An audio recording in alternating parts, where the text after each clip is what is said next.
And first up, China's consumer prices falling for a fourth consecutive month in January. Government data showing that the consumer price index fell 0.8 of a percentage point, but they fell at a much slower pace. Producer prices, which measure factory costs, also dropped 2.5%. Officials say the dip is being blamed on volatile global commodity prices. Reports say the number put more pressure on the government to bolster the economy in the face of volatile markets. Still, consumption will get a boost in China over Spring Festival. The travel rush is already underway, and in Yunnan province, a recently inaugurated railway is rising to the challenge. Yang Wang has the story. It's peak season for travel as the most important festival for Chinese people draws near. This train, bound for Shangri-La in Yunnan province, has been bustling with passengers since late January. Shangri-La is the capital city of Diqing Tibetan Autonomous Prefecture. The region didn't have a railway until just 2 months ago, and it had just welcomed its maiden Spring Festival travel rush. For those studying or working away from home, the railway is making their journey back easier, like college student Dorji. This is my first time to go back home by train, and I'm very excited. The railway's opening has significantly facilitated our ability to travel. I can't wait to celebrate the festival with my family. Diqing is a popular destination for tourists, boasting a unique natural landscape and ethnic cultures. Travelers from different parts of the country are also joining the journey. Now the high-speed train is available. We plan to appreciate the famous Meili Snow Mountain again. Actually, we visited the region years ago, and it was challenging to drive there. The new railway has made the travel much more accessible.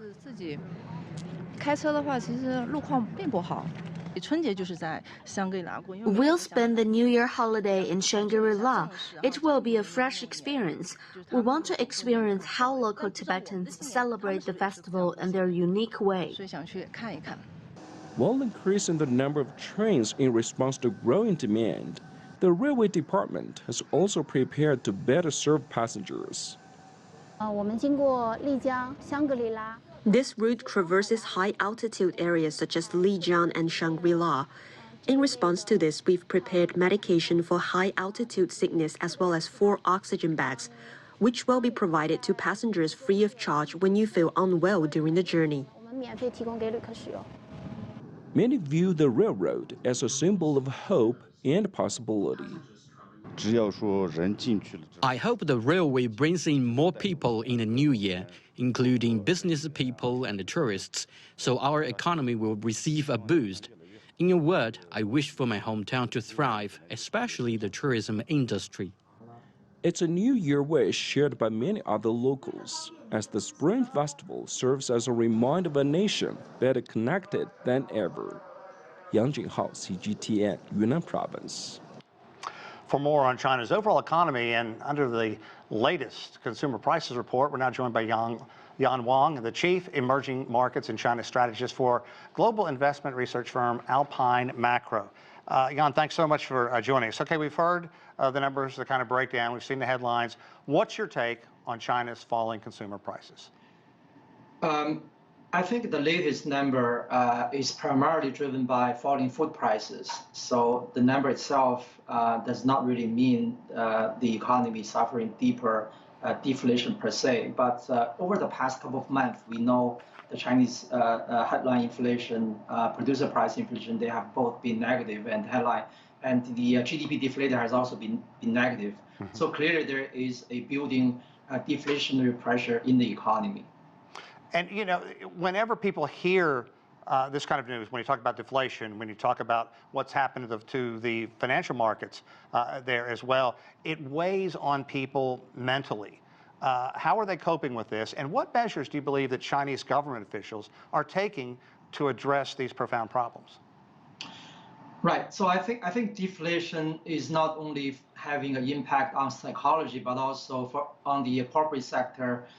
Because they have debt, right? So if they have deflation, then it's difficult to grow nominally. So that's why, in a deflationary environment, business owners will likely struggle even more. Yeah, so I think deflation obviously is something that the government should take very seriously. For now, I would expect Chinese policymakers to continue to ease policy to support aggregate demand so that the economy can have a meaningful recovery, and then this kind of deflationary environment will begin to improve. And a quick follow-up that, if I may. We saw the Chinese government really take very significant steps as China and the rest of the world beginning to come out of COVID, and that seemed to really be beneficial. What specifically do you think the government can do right now? Because there is this weight on the economy, the housing market, the unemployment rate, certain degree of displeasure among the nation's youth, and then, of course, we talked about the housing market. Right. Yeah. So I think all these three things that you mentioned, monetary policy, fiscal policy, and housing policy, I think they all have room to ease all these policies even more. Right. So for example, now we have deflation, then the central bank should cut interest rates more aggressively. So now the economy aggregate demand is weak. So on the government side, the government should use more fiscal stimulus to support aggregate demand. Then on housing, clearly we know the housing market has been in this kind of very deep slump for the past 2-3 years. Then some cities are easing housing policies, but right. Some of the cities, the housing easing has merely become less restrictive, not outright stimulative. So I think there are rooms for all these policies to be further eased. Yeah, for example, in Beijing, singles can now buy homes. Do you think that's going to have a significant impact? Right. So I think those are all the right the steps towards the right direction. Right. So not only Beijing but also Guangzhou, Shanghai, Suzhou, many cities, many major cities are using similar measures to begin to support housing demand. I think those over time.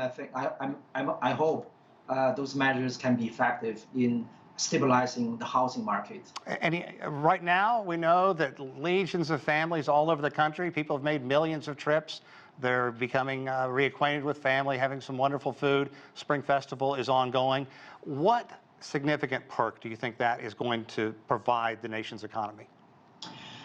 Well, I think it's purely from, let's say, if we talk about GDP, economic growth per se, right? So last year, China just got out of zero COVID restrictions. So Spring Festival last year, business activity was still quite depressed. So this year, if the economy, if the holiday traveling business activity will be much stronger than last year's level, then we're going to have a boost based on year-over-year comparison. So I think in Q1 this year, GDP will be pretty strong, at least because of last year's fairly low base. So is it going to be bolstered by transportation, shopping, groceries, things of that nature? And catering too, restaurants, yeah, all these service businesses will clearly get a boost. Okay, now Europe and the United States are battling inflation. Now, in that context, why would deflation in prices be a bad thing? Talk about what that does to China, and also it really shows as a global economy where we are right now. Right. Yeah. So deflation, inflation, they are both bad things, right? So if I'm talking as an economist, so we want price stability. High inflation, very low inflation, they are both very bad for the economy. So the Western countries, especially before, they were suffering from a different set of problems, which is economic overheating, overstimulation. Right. So they were suffering from higher inflation. But on China, China has been suffering from insufficient aggregate demand. So very weak labor market. So that's why prices are falling. So so I think both economies need to go to some kind of more equilibrium, more sustainable stage. And real quickly, what do you see for 2024? Is it going to be better? Is it going to be more sluggish? There are more concerns about deflation. My sense is that the economy will probably feel a bit stronger